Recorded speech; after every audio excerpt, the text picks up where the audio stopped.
Holiday shopping numbers are out, and Americans, or I should say broke Americans, have set new sales records this holiday season. Let's dive into it.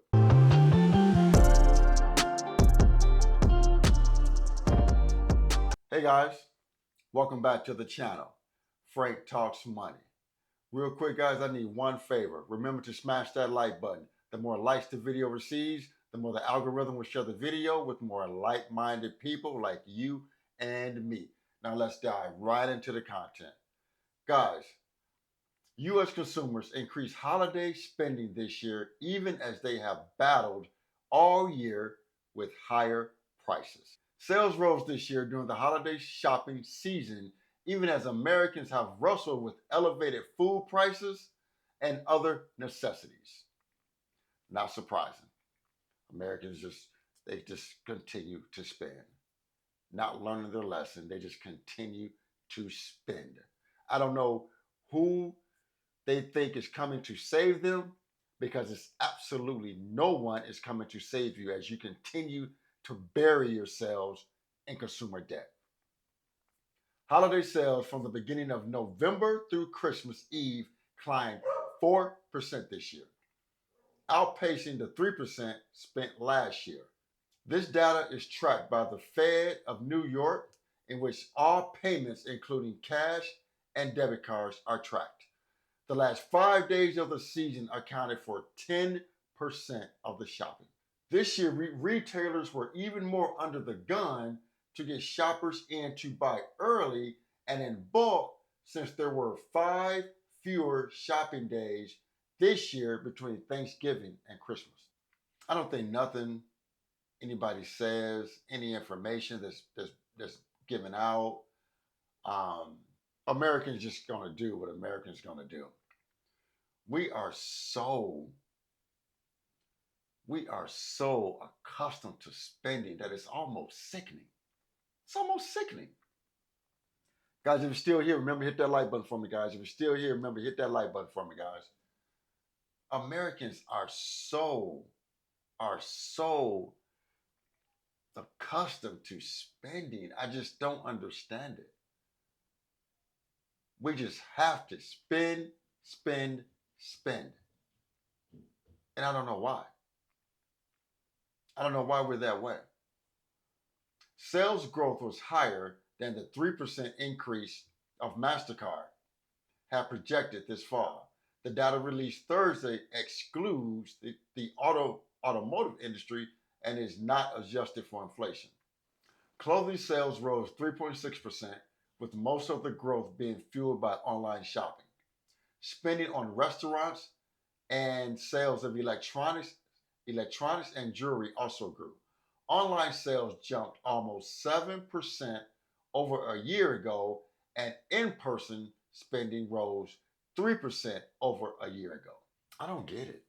Why are individuals just continuing to go into debt? Americans love debt.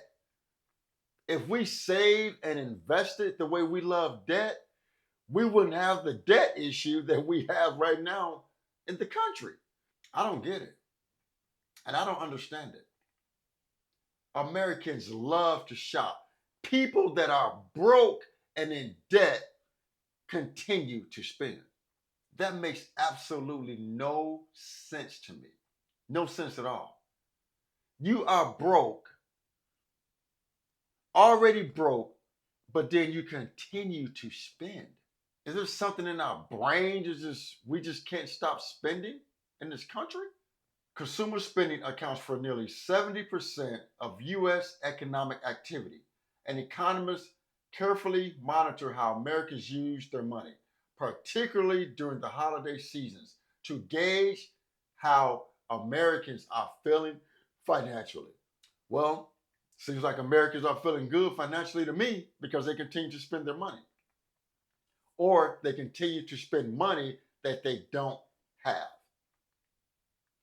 Guys, let me tell you something. Even with my high net worth, I have probably spent about $600 this holiday season. $600. See, I am all about my money working for me to make more money. Going out shopping for jewelry, you know, clothing, electronics, expensive electronics, that's not putting money in my pocket. And until you guys start to understand that, you're going to continue to be broke. You're going to continue to be broke. All of this is not growing your net worth at all. It's putting you more in debt. And then who are you going to blame? Who are you going to blame when you're in debt? Who are you going to blame? Your job didn't tell you to go spend money you didn't have. So stop blaming your jobs. We don't have a wage issue in this country. We have a damn spending issue in this country. I know plenty of people that make great salaries and they're broke because of the bad financial decisions that they are making. That's why they're broke. It's not a wage issue. Yeah, are there some low-paying jobs out here? Yes, there are. There are some low-paying jobs out here. There are. But most people that I know and I work with, they're making a great salary, but they're broke because they have no financial literacy. Your job didn't tell you to run up credit card debt. Your job didn't tell you to go buy a car you couldn't afford. Your job didn't tell you to take a HELOC out on your home. Your job didn't tell you to go get a personal loan. Stop blaming your job and start making better financial decisions. We have to stop acting like immature adults and start making better financial decisions. Children do what feels good. Adults devise a plan and take action.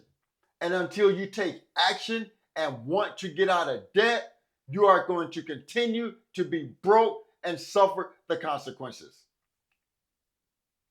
And the consequences are going to be having no assets and retiring broke or not being able to retire at all. Because if you keep going into debt and you have no assets to help you, and all you have is a job that can lay you off and get rid of your ass at any damn moment, who are you going to blame then? The blame lays at your feet. The blame lies at your feet because you did not take care and prepare for your financial future. The blame is with you. So guys, that's my rant on how Americans continue to take their asses into debt. Please remember to like the video, share the video, and most important, please consider subscribing to my YouTube channel, Frank Talks Money. And with that, guys, always remember, financial decisions you make today will impact your financial life tomorrow. Thanks for tuning in. Frank Talks Money. I am out.